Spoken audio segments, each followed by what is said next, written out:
long before the skyline, before the roads, before the buildings. Singapore was a world of dense tropical wilderness. Towering trees rose beneath a humid sky. Vines twisted through the canopy, and ferns covered the damp ground. A quiet river wound through the forest toward the sea, its muddy banks untouched by construction. Birds crossed above the trees. Animals moved through the undergrowth, and sunlight filtered through layers of deep green. There was no concrete, no traffic, no skyline, only rainforest, river, and the slow rhythm of nature. Then, almost imperceptibly, human life began to appear. Narrow paths were pressed into the vegetation as Malay villagers moved through, the forest carrying baskets, fishing nets, and food. Simple wooden shelters were raised above the damp ground, protected by palm-thatched roofs. Small boats began gliding along the river, while fishermen cast and repaired their nets beside the water. Cooking fires sent thin trails of smoke into the humid air.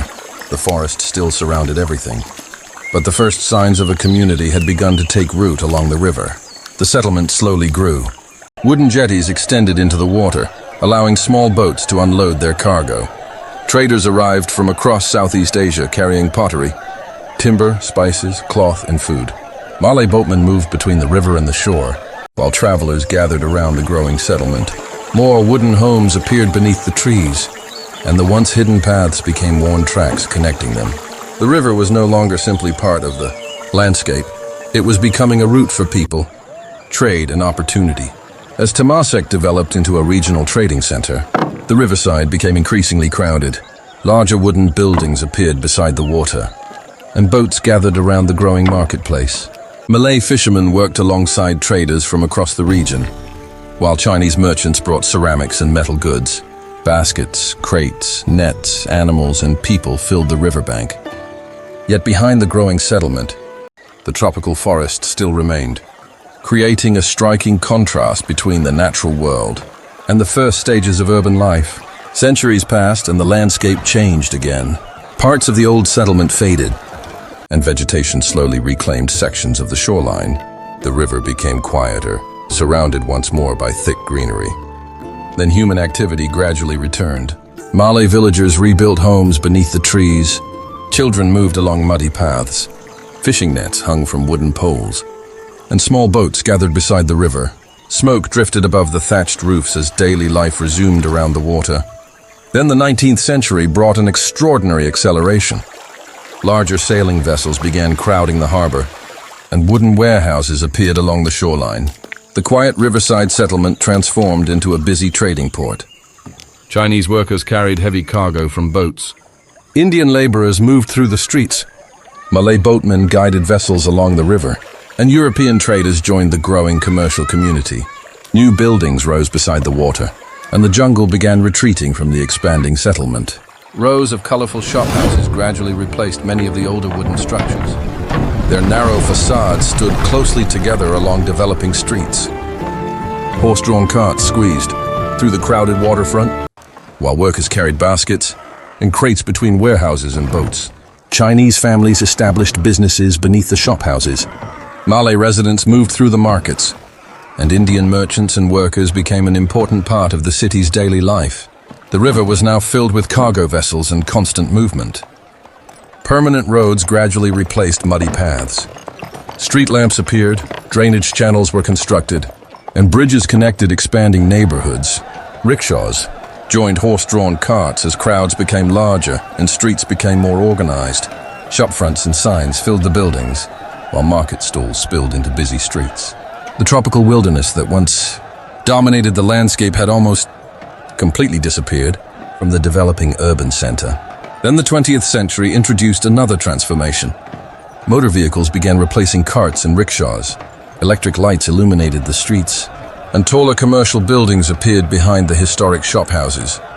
Cargo boats crowded the river, while warehouses and port infrastructure expanded. Buildings now filled almost every visible gap. The forest that had once stretched across the horizon had been replaced by a dense commercial city. But Singapore's growth was interrupted by war. During the Japanese occupation, the familiar streets became quieter and more uncertain. Military vehicles moved through checkpoints while soldiers and civilians passed cautiously through the city. Shops closed, cargo activity declined, and people carried food and belongings through streets, affected by shortages and restrictions. When the occupation ended, ordinary life slowly returned. Shops reopened, workers repaired damaged areas, and the city began rebuilding. The post-war years brought rapid population growth and an even faster transformation. Buses, cars, bicycles, and pedestrians filled the streets. Construction workers reshaped neighborhoods, while modern concrete buildings began appearing behind the old shophouses. Families moved through increasingly crowded districts, and the skyline slowly began rising above the low historic buildings. After Singapore became self-governing and then independent, the transformation accelerated dramatically. Construction cranes appeared across the island. Large blocks of public housing rose where low-density settlements had once stood. Roads became wider, drainage systems improved, and carefully planned neighborhoods replaced many older communities. Thousands of Asian families moved through newly developed districts as buses and cars filled modern streets. At the same time, Singapore deliberately introduced more greenery, planting trees and creating landscaped spaces among the concrete. The riverfront itself began to change. Industrial activity gradually moved away. Old warehouses disappeared, and the waterway was cleaned and restored. Historic shophouses were preserved while modern roads, walkways and landscaped areas developed around them. The river became cleaner and calmer, and mature trees began framing the waterfront. Behind this preserved history, modern towers continued rising. The skyline soon became dramatically taller. Glass and steel buildings appeared behind the old shophouses, reflecting Singapore's tropical sunlight. Elevated roads, bridges, buses, cars, and pedestrians filled the expanding city. Boats continued moving along the river, but now they traveled beneath a skyline that would have been impossible to imagine when the same landscape was covered by jungle. Construction continued upward. Tower cranes lifted steel structures into place while skyscrapers emerged floor by floor. Modern offices and high-rise residences filled the horizon, while tropical trees, palms, gardens, and landscaped walkways softened the increasingly vertical city. Asian families, office workers, tourists, cyclists, and commuters filled the streets. As evening approached, lights began appearing across the towers and reflecting across the river. Beyond the historic riverfront, Singapore began reshaping the bay itself. Land reclamation created new ground where water had once stretched toward the horizon. Roads, gardens, foundations, and enormous modern structures gradually emerged. The city expanded outward as well as upward, turning former shoreline and open water into new urban districts. Today, Singapore fills the landscape with a remarkable mixture of past and future.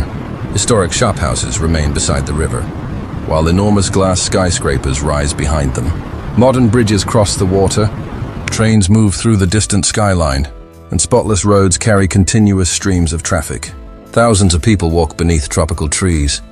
Boats drift across the river, and carefully landscaped gardens weave greenery through the dense city. And beyond the old riverside settlement, the futuristic towers of Marina Bay rise into the evening sky. Their lights shimmer across the water, surrounded by modern roads, gardens, bridges, and skyscrapers. The contrast is almost impossible to ignore.